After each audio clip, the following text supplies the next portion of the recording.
You're listening to the Whip Appeal Show hosted by MistressCandy69 from the BDSM Alive Radio Network. Well, hello. It is Thursday, April 20th, 2023, and yes, today is 420 day for those of you who are probably smoking enough pot to inebriate yourself throughout the days. I know I was earlier, that's for sure. And actually in a little bit, I'm going to spark up a fucking joint while I'm doing the show. So actually in celebration of 420 day, Mistress decided that she was going to play this song for all of you out there, and I hope you enjoy, because Mistress loves this song and hasn't really listened to it in a while, but considering it's kind of appropriate for today, so I'll play like a few minutes of it while I'm doing the show.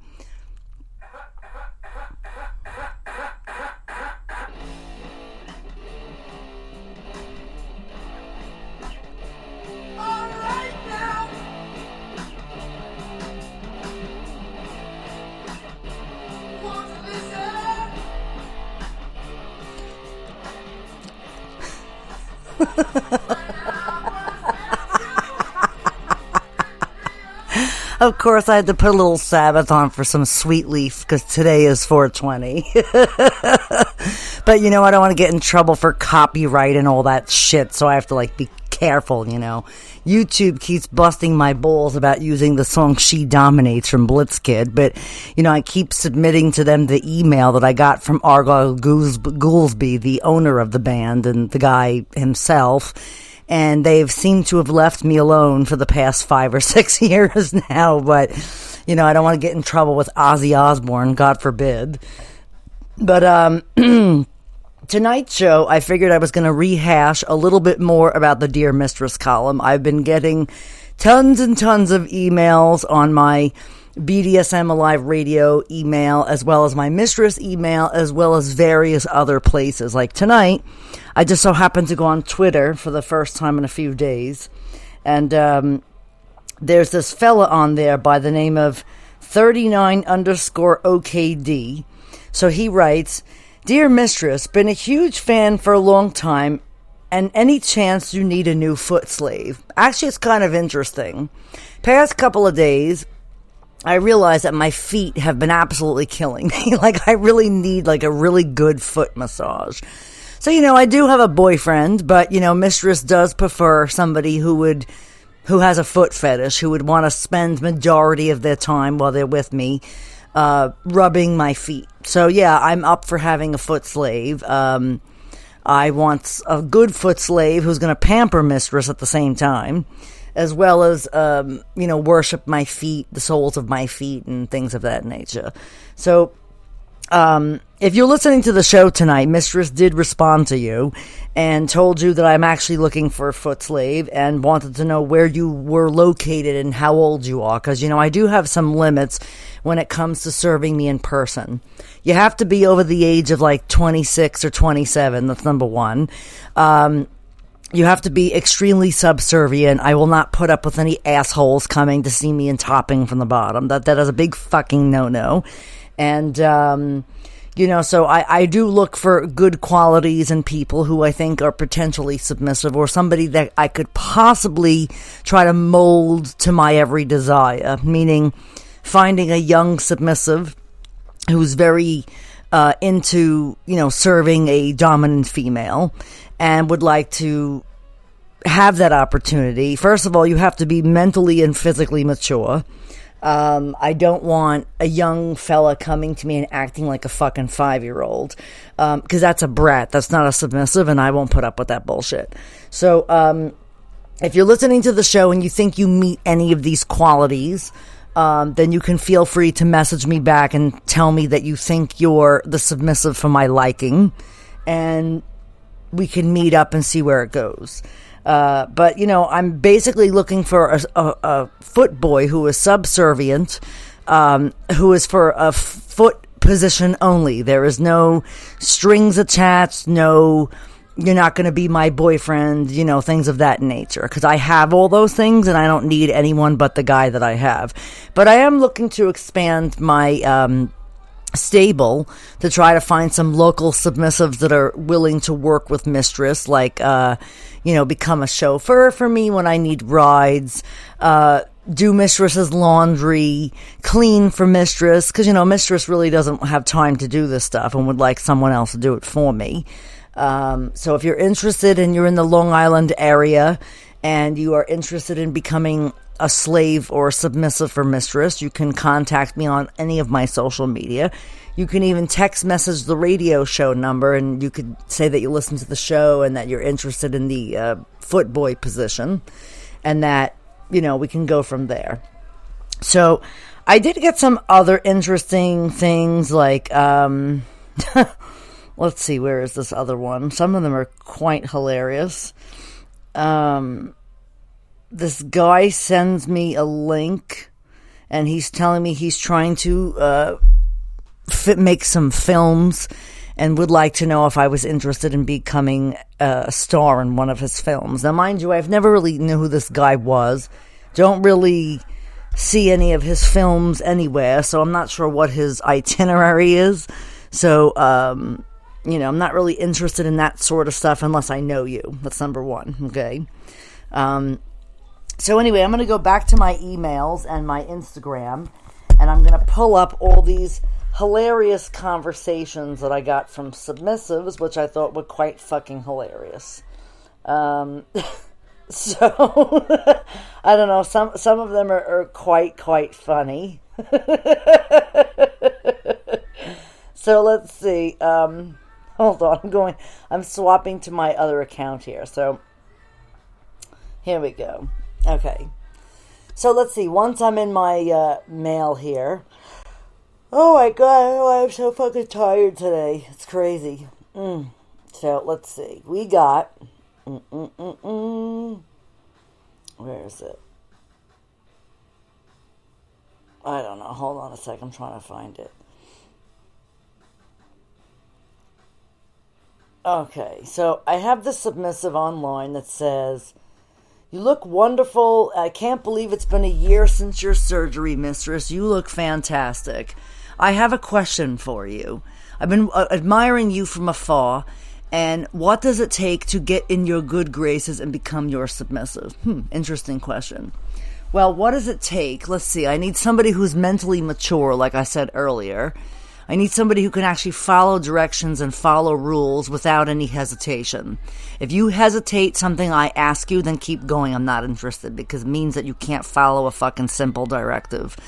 It seems bitchy, right? But it's really not, because, dominant women have their ways, and I, of course, am set in my ways. Of course, I am, one of those people for constrictive criticism, or contrusive criticism, as one would say. But, I don't know, I kind of do my own thing and march to my own beat, sort of. So, it's really hard for me to tell if, just by having a typing message with someone, if they're good. I would have to meet with you and talk to you on the phone and things of that nature to make sure we click. Everything could be great. We click on the computer, but once I meet you in person and I feel a different energy, it's kind of nah, I'm not really interested. So it just depends. But yeah, on that note, it's been a year. Actually, tomorrow is 1 year ago that I had my cervical fusion and disectomy and decompression surgery done. So my, has my life changed in a whole year. This time last year, I was living in a very hellish environment and was dealing with a narcissistic douchebag who was literally making my life a living hell. Well, I can honestly say now, since the surgery has been a year, I've pretty much healed. I got away from the narcissistic scumbag, and My life is absolutely 100% better than it was this time last year. Meaning for lots of things. Like, for instance, I have this really great guy in my life who absolutely loves me to death, and which is, the feeling is very mutual, by the way. And can you believe I've been with this guy for about 7 months, just a little over 7 months now, and we have not had one argument or disagreement or anything. It has been probably one of the most healthiest relationships I have ever had in my life. And it's a very fulfilling relationship as well. My needs are met 100% of the time, which is good. So as opposed to me being with someone who really wasn't into me for me, they were into me for themselves. And that to me is kind of crazy. Hold on a minute. I'm going to have to put the fucking show on pause. Oh, God, I can't. I'm like, I can't. It was my mother calling me. I'm going to have to text her and tell her I'm doing my radio show, and she's going to have to, I'm going to have to call her back. So, I don't know. All right, here's another one. Dear Mistress Candy, I have a huge latex and rubber fetish. Do you think that is odd? That's all they write. No, I don't think it's odd. I think most guys in BDSM, or most people who have fetishes, they start out with a rubber or latex fetish, and usually how they get it is from watching, dominatrixes and women walking around wearing fetish clothes, and then they, of course, put the fetish clothes on themselves, whether they like the feeling of the material on their skin, or they like, just the look, how people look in it when they're wearing it, too. So, I mean, there's multiple things as to why people like that kind of stuff. So, that's pretty much all I can say about that. I don't know. I can't wear latex. I have a latex allergy, actually. So, to me, wearing latex is out of the question unless I feel like dying for the day or dying to causing myself anaphylactic shock. So no, I cannot wear latex. I do wear a lot of PVC type stuff and a lot of wet look kind of spandexy material. But no, I cannot wear latex at all. And besides, I prefer the PVC anyway. It's easier to maintain. You don't have to fucking lube it up with lubrication. Oh, and speaking of lubrication, I have to thank our sponsor, Spunk Lube, for sending me a wonderful package in the mail. I got packets of Spunk Lube, so when I'm out in public in the summertime as Mistress, I'll be handing out some Spunk Lube as I'm meeting people and talking about the show. I also got a really big bottle of their famous Cum Lube and some nice small bottles of silicone, which I actually had given to some of my roommates because they thought it was pretty cool that, they recently have gotten involved with some partners or whatever, I guess, and they want to try out the lube, so I let them have some. And I have got a really nice big banner from Spunk Lube. So, Jeff, thank you so, so much for still continued support and sponsoring the BDSM Alive radio network, as well as the Whip Appeal show. And so I really want to thank you guys, because I got to tell you, I really don't use any other lube but your lube, because your lube is amazing. So if you want to try some of the Spunk Lube and you live locally, you can email Mistress your address, and I'll be glad to send you a couple of packets in the mail. Or when you can wait till you see me out at a function and you can ask me if I have some. Usually I carry some in my purse, just to give out to people while I'm out in public and kind of talk to them about kink and fetish and whatnot. Because, I am an educator also. So there's been times where I've been out in public and teaching classes and things, and people always ask me stuff. So, if you want to hit me up for a sample, I'd be willing to give it to you. I do not ship anything internationally, so that if you're listening and you're overseas, you can go to spunklube.com and place an order, and they'll be happy to send you some stuff. So, so lubricant is very good. I particularly enjoy Spunk Lube because it's like water-based silicone, and it's really good for your skin too. Your skin feels really soft and moisturized after you like rub it on your body. So I don't know, I guess that's kind of a good thing. But I will say, me and my guy have been using Spunk Lube for the whole entire time we've been together, and I think he can honestly say it's probably the best lube he's ever used in his life. I get no complaints. So let's see how long this 32 fluid ounce bottle that Spunk Lube sent me. Me and my guy are going to be using it quite a bit. So let's see, I got it April 1st or something like that, or April 7th I think it was. So, and I actually opened it the same day my boyfriend came over. So let's see how long it takes Mistress and her guy to use this big bottle of lubricant. So I'm going to be taking a poll over the next couple of weeks. And I'm going to take a picture of the Spunk Lube bottle as time goes on. And then you're going to try to guess how many months it's going to take Mistress and her boyfriend to use this bottle of Spunk Lube. So, interesting fact if you think about it. It's like trying to guess how many jelly beans are in that fucking jar. So, you never know how many are in there. Only the people who put them in there know how much. Now, the thing is, the people that know me pretty well, now is your time to have a little fun to guess how much lube Mistress is going to be using over the next several months. I don't know, it's kind of funny. It's like group effort participation to try to guesstimate how many jelly beans are in that goddamn jar. But instead, you're going to be guesstimating how many pumps of Spunk Lube is it going to take to finish the bottle. So if you want some really good sexual lubricant, whether you want natural, silicone, or colored kind of stuff that works under black lights, you might want to try the spunklube.com. They're great. Like I said, I've been using them for, God, I can't even tell you how long. They've been sponsoring the show now for about 5 or 6 years. And before that, I used them 2 years beforehand. So technically, I've been using Spunk Lube for probably about 7 or 8 years now. And I got to tell you, it's the best lubricant I've ever used. I used to use KY jelly, but now none of that stuff is even appealing to me anymore. So I prefer the Spunk stuff, so it's pretty good. So check them out, please. And you can tell them that you heard about them from Mistress Candy, because they know me pretty well over there. So I hope you check them out and whatnot.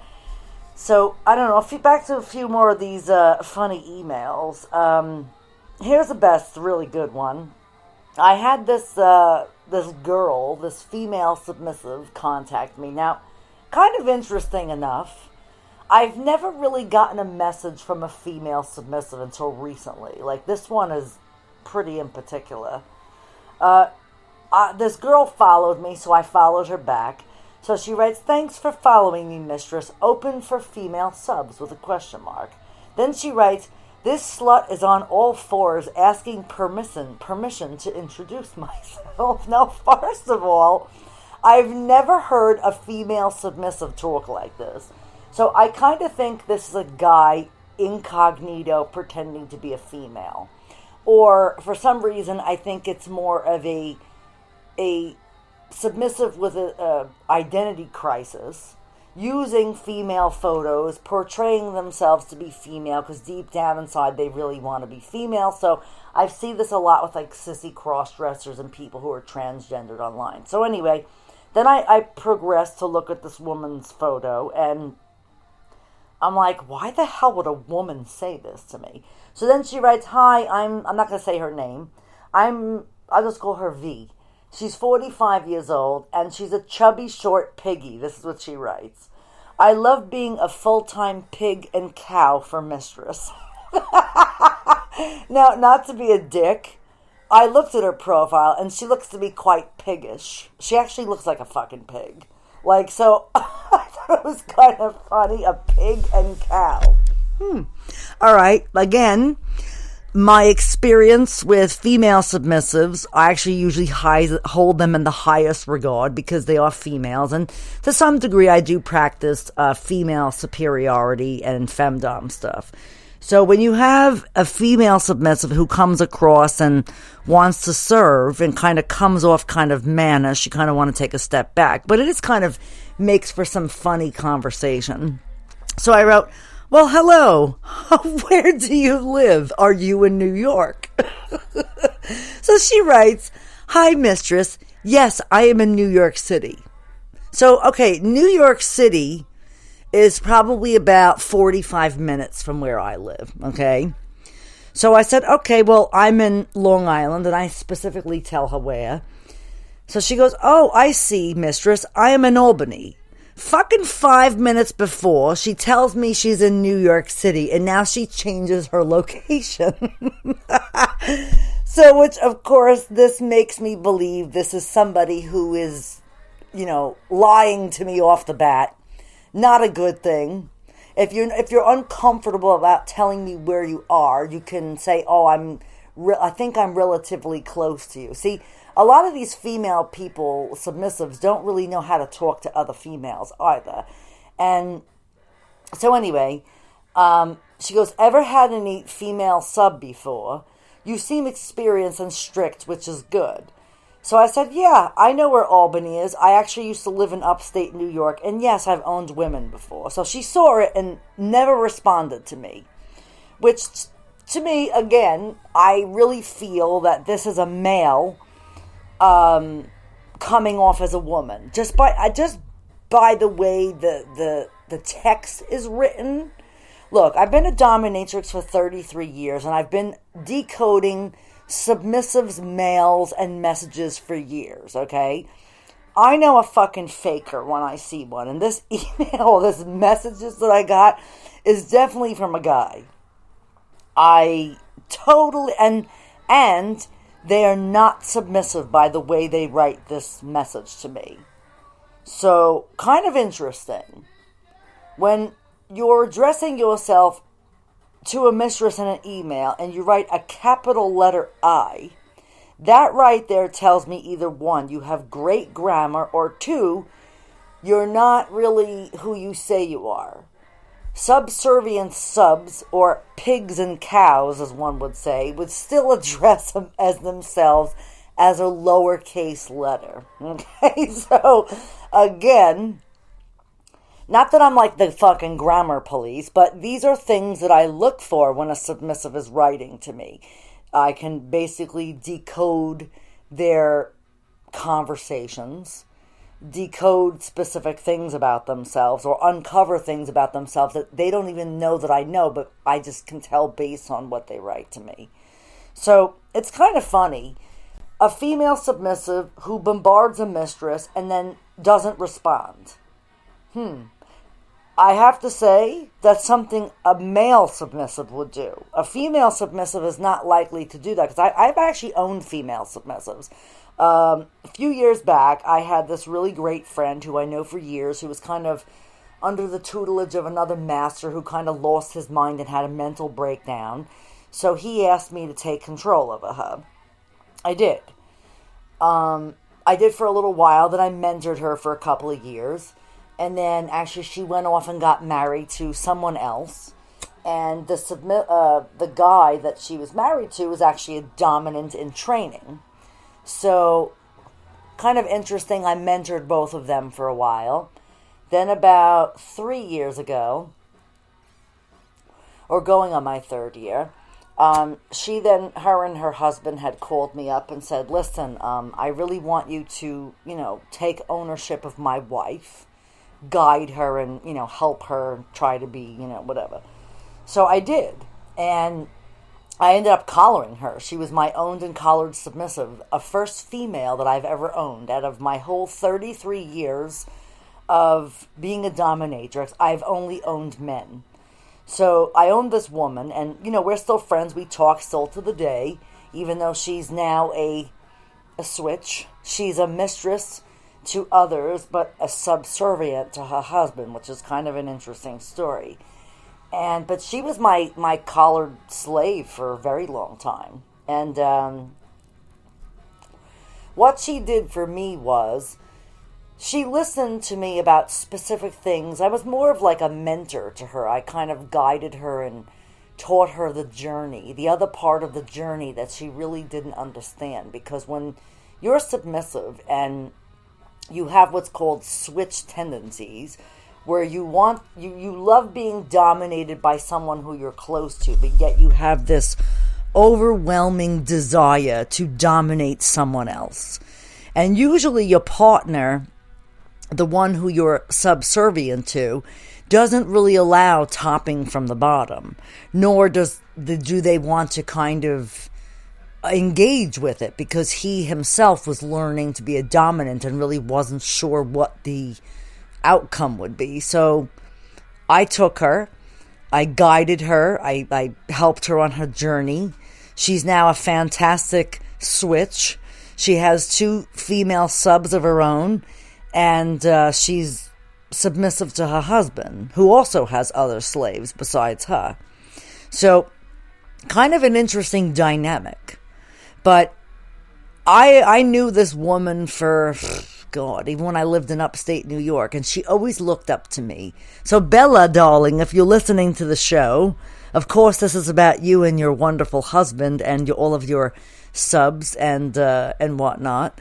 So kind of an interesting dynamic, but it's kind of funny. Most people who message me asking me if I play with switches, not usually, because switches to me are fucking brats. They want to top you and then be submissive at the same time. I don't go for that type of behavior. I only put up with her because she never did it to me. She was very subservient to me. And her job as my submissive was to kind of help me through some treacherous times of my life. So she was like my inner backbone, my inner voice, or voice of reason, as she would say. Mistress, I'm your voice of reason. Because at times I could get a little kooky when I was going through some crazy stuff with a bad situation. And she would come to me with guidance, of course. We kind of helped each other. It's kind of funny. Now I've seen her grown so much that she still always comes back to me with questions, which is great. Because, when you're in this BDSM journey, you're forever like revolving and evolving, and it's a lifelong journey if you really want to live this type of lifestyle and really fully understand it. So you do need mentors and guides throughout your journey. Now, for me, I was mentored and guided by an older couple who I was subservient to many, many years ago, okay? So I actually got to feel what it's like to be a submissive. So to me, I understand that aspect because I was once that person. No longer, of course. But, I think that's why I understand the psyche of a submissive, because I was a submissive once. So I always tell people, making yourself to be a good dominatrix, like, you really have to understand both aspects or both sides of the BDSM spectrum, like where you get to be the dominant, the one in control, the one that gets to dish out punishment, also orders. You also have to learn as a submissive to take an order and learn how to follow basic fucking directions. And if you can't follow directions, then you cannot be a sub. So, these are things that, you can try to learn to follow directions. I mean, but think about it. It's basic fucking common sense. If you can't fucking follow directions, then why try to be a submissive when you're forcing yourself to do it? It's not the same as if you are naturally subservient and you wake up and say, oh, you know what? My goal in life is to be a full-time submissive to a woman, a dominant female. There are guys that do wake up every day and consider themselves that. And then when it comes time for them to actually do it, they become cold feet, they hide, they disappear, and they think ignoring the mistress is the best option. Well, guess what? You've just dismissed yourself. These are all things that, we do take into notification or notify ourselves, or we do see what you do, and it reflects you. And it doesn't look good. So that's like me having a submissive out in public who doesn't follow directions or is totally against me, but claims to be so subservient and has shitty behavior. That's a genuine reflection of me to those other people in that room. It makes me look terrible. It's almost like your child is having a temper tantrum and the mother's like the child is making a spectacle of the mother. It's kind of the same thing with submissives and unruly behavior. You're making a spectacle out of yourself and you're causing attention to your owner that is really unnecessary.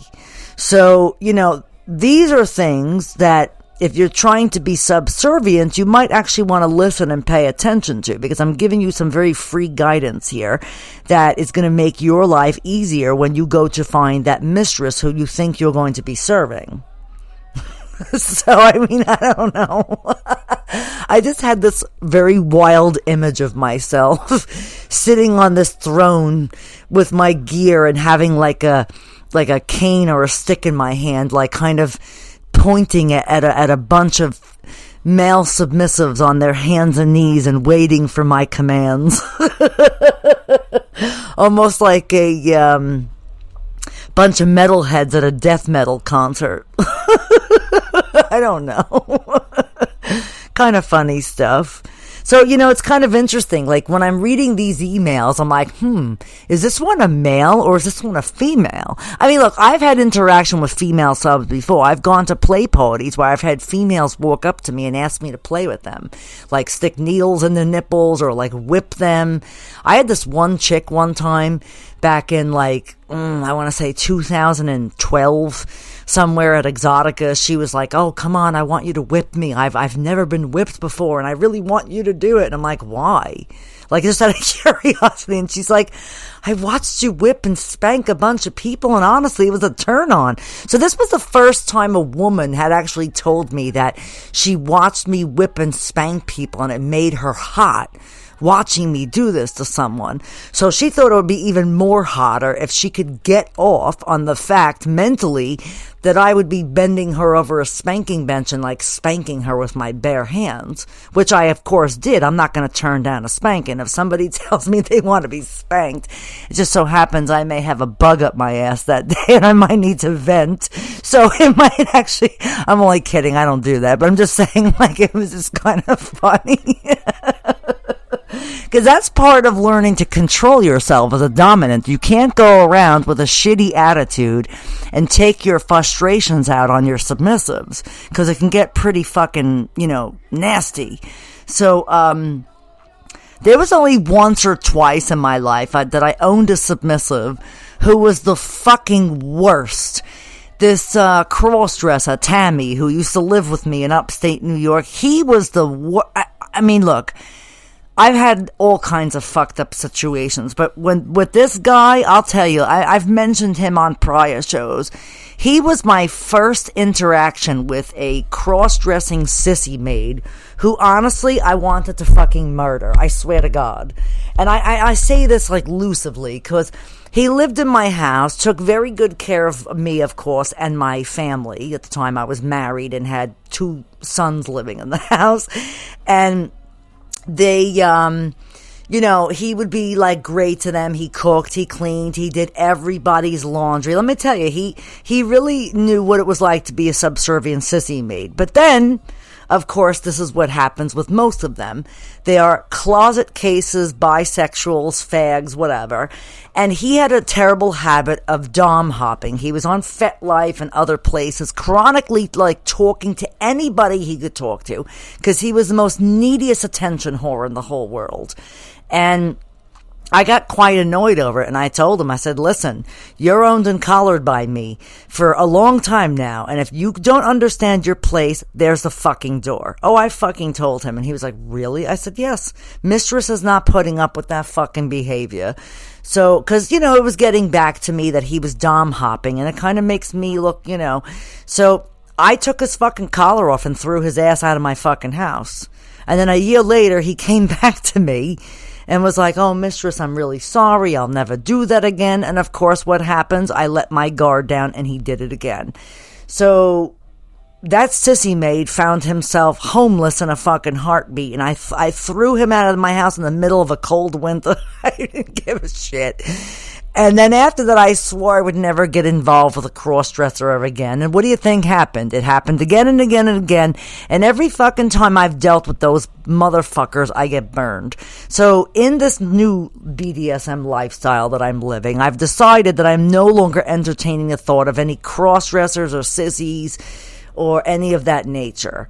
You guys are just too fucking needy. Like, no matter who I come across, it's always bad news. So, especially the bisexual ones. Oh my God, needy fucking attention whores. So, he was in the upstate region, and other people that I knew lived up there were telling me on FetLife, oh, your Sissy Tammy is messaging this one and trying to do this and I'm like, what the fuck? Like, so like, yeah, no. If you enter into any TPE, total power exchange relationship, and you think you are going to do that to your dominant, you can guess again, motherfuckers. That is a good way to get shit canned or dismissed before you even get into the graces of someone. So most mistresses and even male doms that I know that we have these discussions about this, and we all agree that there is a certain type of sissified male that is,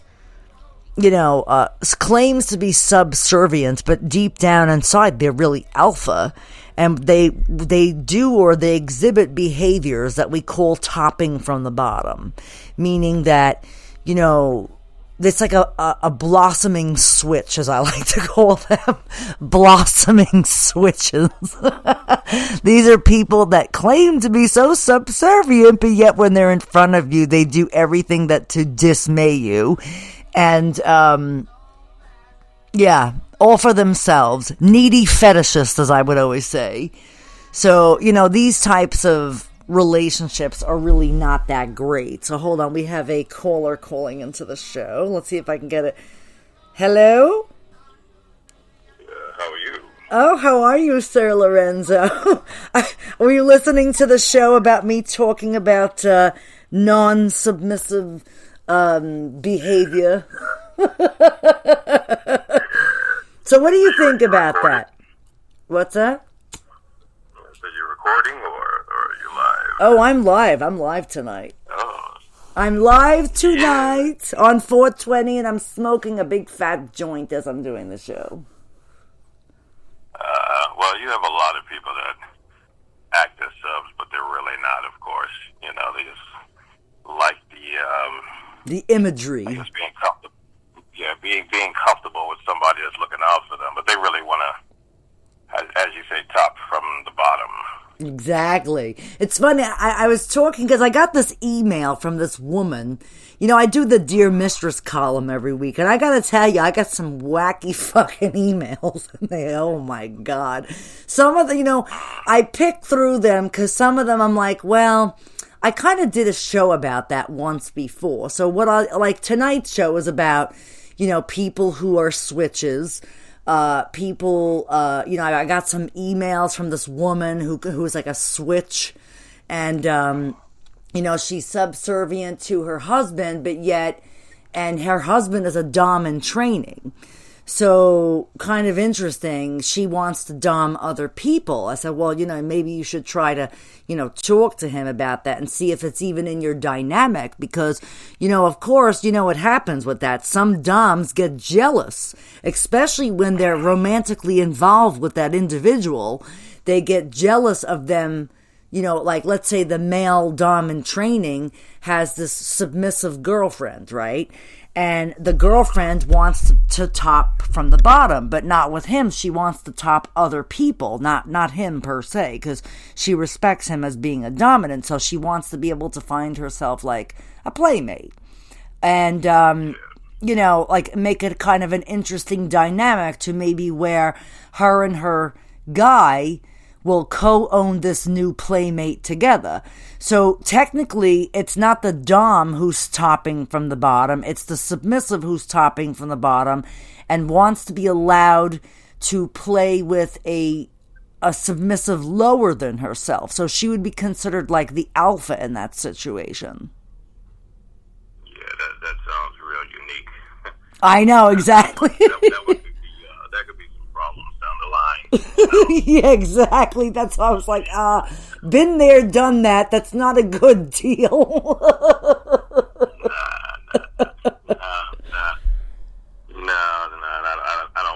I don't see that one working too well.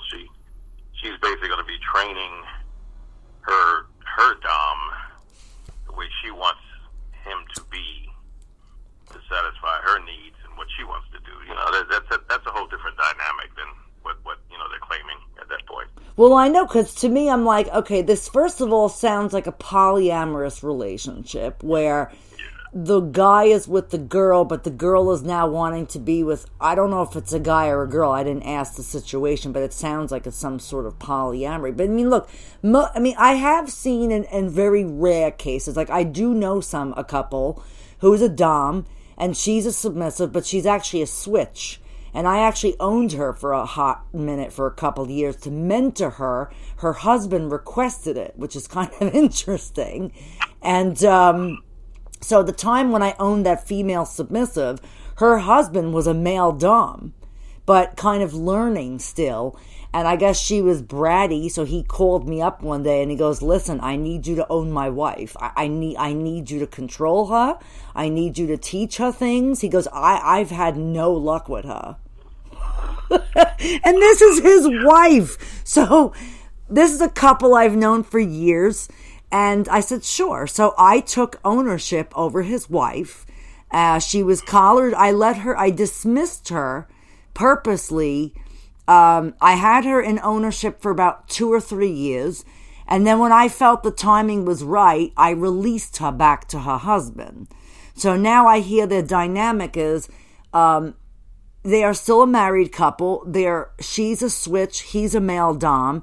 They both have their own submissives that they play with, but yet they're still married to each other. Wow. And it works for them. Yeah. So, I mean, actually, I think she just got married. Like, they did a hand fasting ceremony, her and her submissive, who I think is a female. And, which is interesting. So I'm like, okay, this dynamic is a little strange. They're married in BDSM, and now they're both hand fasting and marrying their submissives, but yet are still married. So that's a polyamorous relationship. Yeah, that's different. That's different than, yeah, exactly, right. Yeah, well, all I can say is that topping from the bottom, you have that experience, and that's something you'll never go back to. Oh God, let me tell you, that was let me tell you, the first time I had the topping with the bottom is when I lived in upstate New York and I had the sissy Tammy living in my house. He was the first one that ever did that to me. And that was fucking, oof, let me tell you. Him and I had a collaring ceremony where he wore a wedding dress. And at the time, my husband was there at the ceremony. So I had a BDSM wedding with sissy Tammy. Basically, I was married in BDSM to my submissive, and I also had my regular husband, which was kind of interesting. But he was only a subservient type of a TPE, like a master-slave relationship that actually, went through like the whole thing of like with the roses and the blood and the blah, blah, blah, that type of stuff. But that motherfucker... He was so bad, I couldn't stand him. I fucking dismissed him and threw him out of my house, not once, but twice. So, and he lived with me and my husband and my children in the house. So it wasn't like, and he knew his fucking place. He just kept like, dom hopping and topping from the bottom and telling me like how he wanted me to whip him. So finally one day I had enough of his shit and we were kind of fighting a few times in the house. I took him out into the dungeon barn that I had, and when I lived in upstate New York, I put him on the St. Andrew's cross, and quite honestly, Sir Lorenzo, I lost my cool. I whipped him pretty fucking hard. And then I realized, oh God, I have to stop. So I actually realized that I was taking it into that abuse level.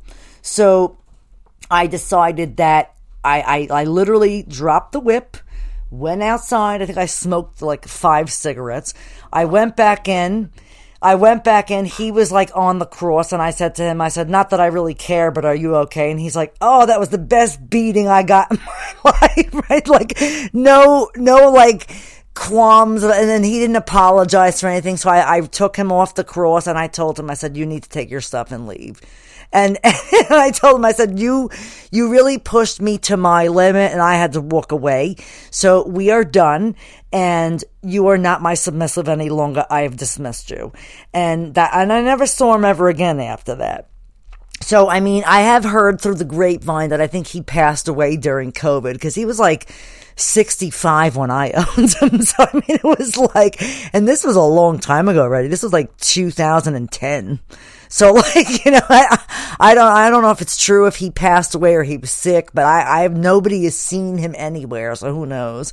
But, I swore after that I would never deal with that shit again. And then, of course, you know, as we all know, it happens.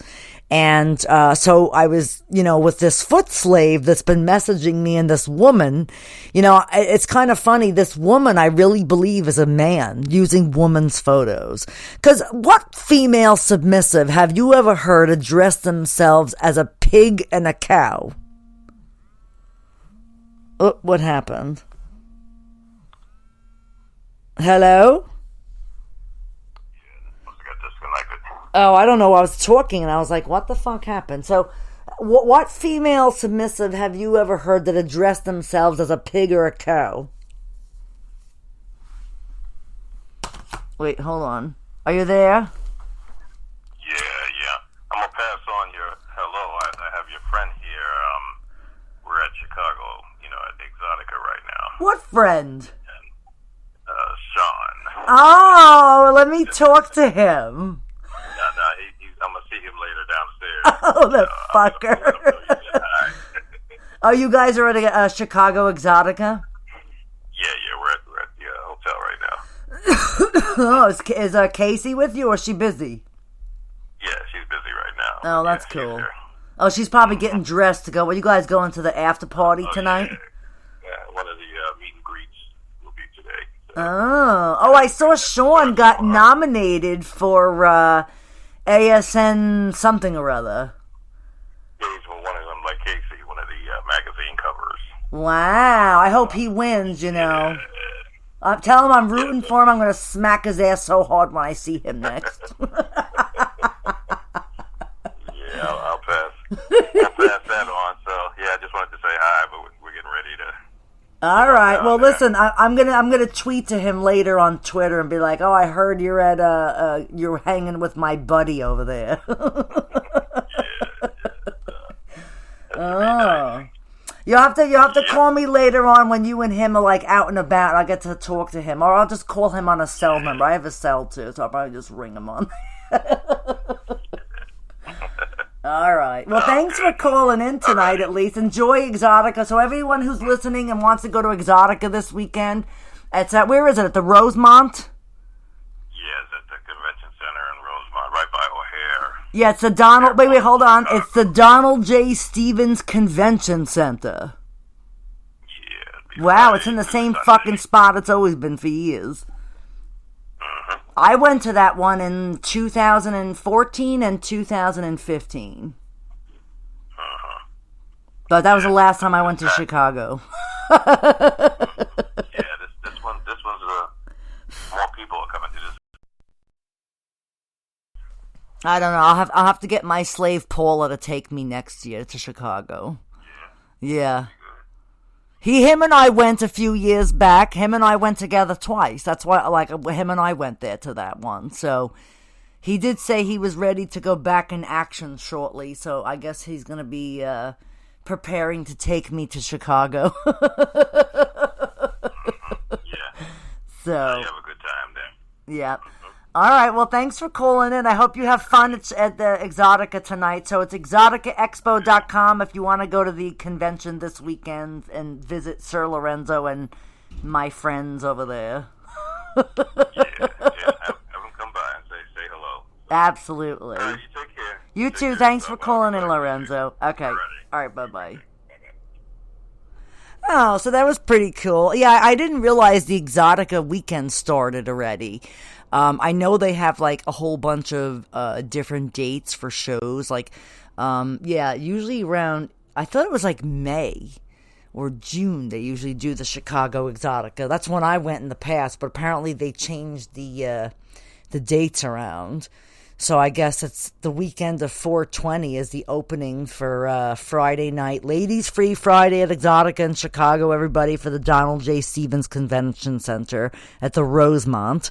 And that's a pretty interesting place. I've been there. It has all these like weird like shuttle like walkway things from over the street. And then to get in the convention center, you actually have to walk down all these like pretty cool like alleys, like almost like for like a, what the fuck they call it, like an air tram something. It's pretty neat. So yeah, actually I think I was on one of those things and kind of fell on one, which was another funny story. But Chicago was cool. I had a lot of fun when I did Chicago, you know. So but who knows, maybe I'll go back again next year or something. We'll see. And but I will be attending in person November 3rd to the 5th this year, I think, is Edison, Exotica Edison, New Jersey Expo at the Sunfield Convention Center at the Raritan Convention Center. So it's going to be a lot of fun. I will be there. Sean Elliott will be there. Sir Lorenzo, Casey Carter, Rita Daniels, Evan Stone, whole bunch of other peoples too, but these are like my friends that'll be there. I'm pretty excited to see them again, actually. So, but yeah, it's gonna be a hot, like you heard Sir Lorenzo, they're gonna have a lot of people at this one. Yeah, because they're getting bigger now. Like back when I was doing them in 2009, 10, 11, and 12, they were kind of like just coming around. I mean, for me anyway, I think they've been around since like 2007, I want to say, but I could be wrong, you know. But it's pretty awesome. I'm pretty excited to go, and I hope my boyfriend comes with me this year. I really want everyone to meet him. And so who knows? Of course, I'll be doing my radio show live from the convention center. So if you want to be interviewed by me and be live on the BDSM Alive Radio Network or the Whip Appeal show, and that you can be in the industry or not, I interview everybody. I interview spectators, people who are selling stuff there, people, you know, porn stars. I usually see like my friends like Kimmy Kaboom. She's like a well-known porn star, so I see her there. So I usually interview her. I've interviewed Rita in the past. She wasn't at this one because she had surgery. In the past, I've had Jocelyn Stone on my show. You know, things of that nature. So it's pretty cool. It's nice to see everybody. And actually, I was really cool. I got to see Mikey Ramos from ASN Lifestyle Radio Network, as well as he does a magazine, ASN Lifestyle Magazine. So him and I used to do a show together on another podcast type thing, and then we merged, and then we went to this other, and then I was on his network for a while. So it's pretty cool. I've been doing radio shows a long time. Actually, my first radio show I ever did was back in 2011 and 2012. I was the resident dominatrix on a heavy metal radio station based out of Florida, and I think it was called Pinellas Park, Florida, and it was sponsored by Sam Ash Music, okay? And one of my good friends, JC Viper, right? His name's Joe Casola. Him and his buddies used to have this radio show called Hellraiser's Ball. And I had so much fun on that show. It kind of reminded me about the time I was on the Howard Stern show when I was younger. And I'll talk about that briefly. I actually, when I was about, I want to say 2021, I was working at this dental office, and this girl that I work with, her and I decided to go to we went to Burger King or something, and then I went to the train station to go meet my boyfriend at the time and some friends, and we were going into the city. So we took the Long Island Railroad, and mind you, this was like 1999, okay? So We're at the train station. The train stops at Jamaica, which normally really doesn't happen. But this time there was a problem with the train. So we had to stop at Jamaica and then take this other like Brooklyn line to the city or whatever. So it was kind of hilarious. I'm at the platform with my friends and I'm looking around. I'm smoking a cigarette and I go to flick my cigarette. And I see this fucking guy who's got like all these Howard Stern tattoos, and he kind of looks or resembles like Crackhead Bob, right?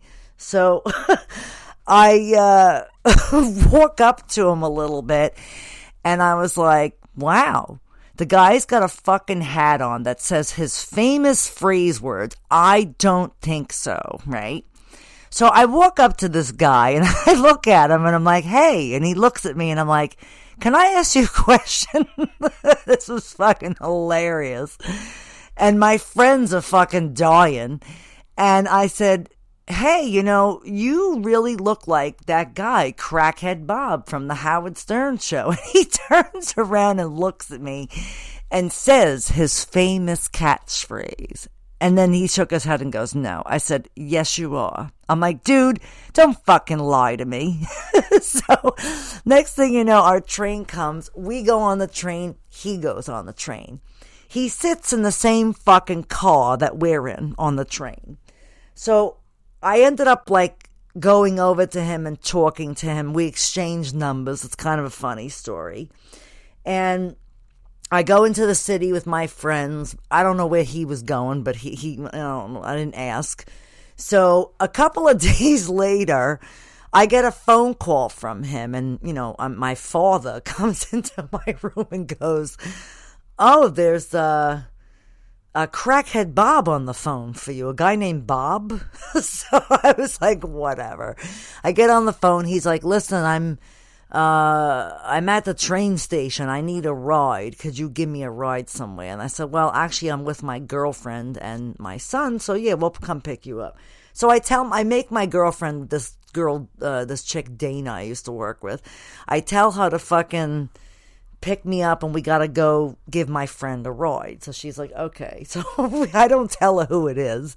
And, her and I were big Howard Stern fans, and, like, we'd watch him on TV and, like, all kinds of shit. So she goes with me to this train station, and she goes, "Oh, my fucking God." And I'm like, what? She's like, "Is Crackhead Bob getting in my car?"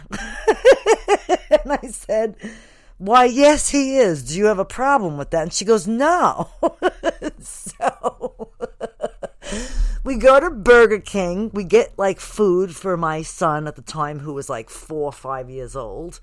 And but this was really funny. And him and my son are in the back, and my son is eating like a Burger King kids meal.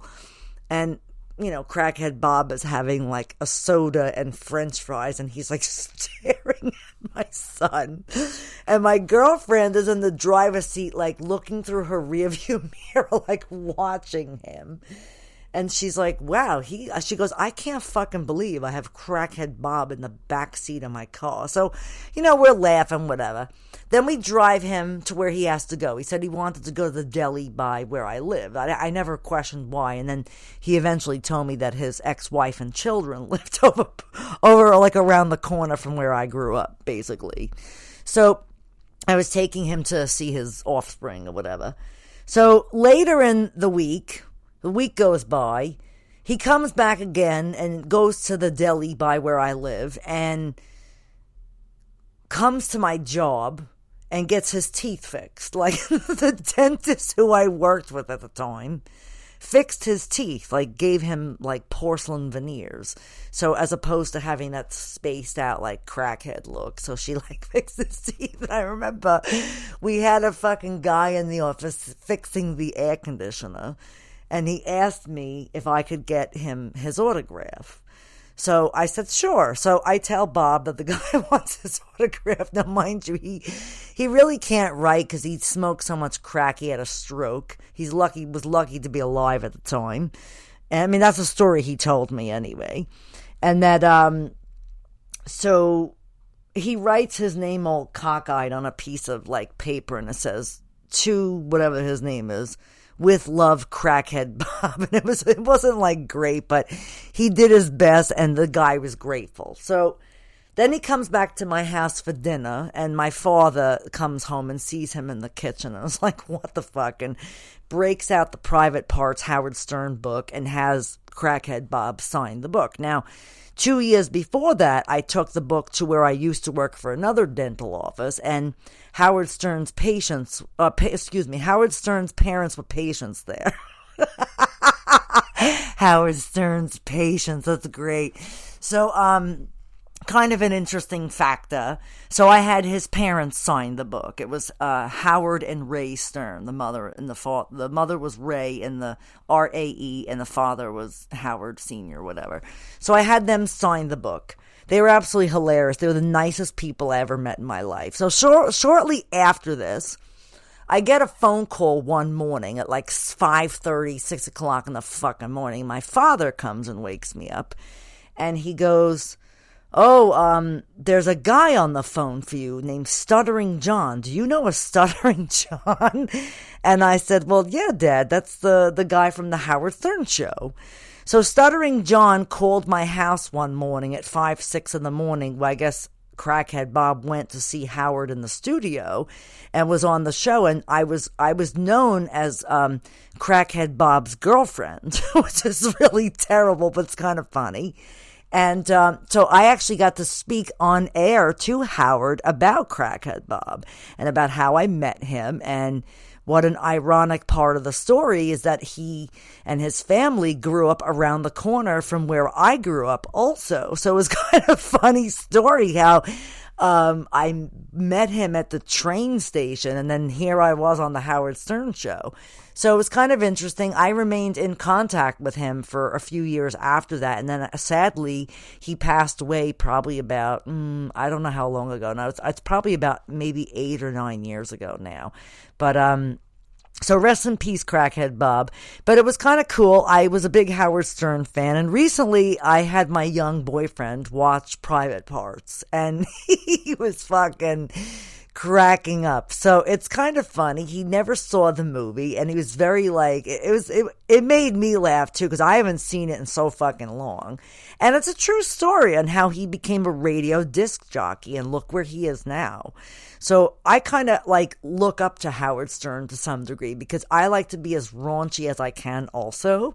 So, especially when I have like people like writing emails about raunchy, fucking someone's belly button with a dildo, or, sissified men jerking off into condoms and tying knots to them and sticking them in the freezer to slurp at a later date. So, like all these like fucked up things that I got going on. So I don't know, hopefully one day I'll get to be like my hero Howard Stern and, kind of follow in his raunchy footsteps. Actually, if you must know, the last Exotica I went to, I was actually interviewed by somebody on Sirius Radio. So I forget who they are and what their show was called, but pretty cool. I'm kind of looking to get on there as well as myself. So I submitted some paperwork recently, so I'm still awaiting to hear. They had open submissions, so I'm still hoping to hear if I got accepted to Sirius Radio or not, which would be kind of awesome. So, because as you know, you can listen to the show on iHeart, iTunes, Google, Spotify, Spreaker, Stitcher, TuneIn. Like, I am everywhere. I'm even on Hindi radio called Jio Savan. I'm on Amazon. I'm Audible, everywhere. Like, all you have to pretty much do is Google either MistressCandy69 or BDSM Alive Radio, and you find us my network everywhere. So it's pretty awesome, I have to say. So I don't know, I think I'm going to go. It's 4:20. I want to finish the rest of this joint, and I want to call my boyfriend, and I hope you enjoyed listening to the show tonight. I enjoy all of the great comments I've been getting left on like iTunes and places. The comments are great. Keep them up. I want to thank everybody for listening to the show. I want to thank Spunk Lube and Blitzkid. And, of course, I want to thank my wonderful self for keeping all my fans and followers very interested in new things, and I really enjoy the emails. And God, some of them are fucking hilarious. Some of them I don't read on air because they're really lengthy, like novels. So it takes me a while to read those ones. So, but thanks for everything, fellas and ladies, and you, whatever you identify as. And stay kinky, my friends, and I will be live next week. Same bat time, same bat channel, and have a great evening, everyone. Thank you.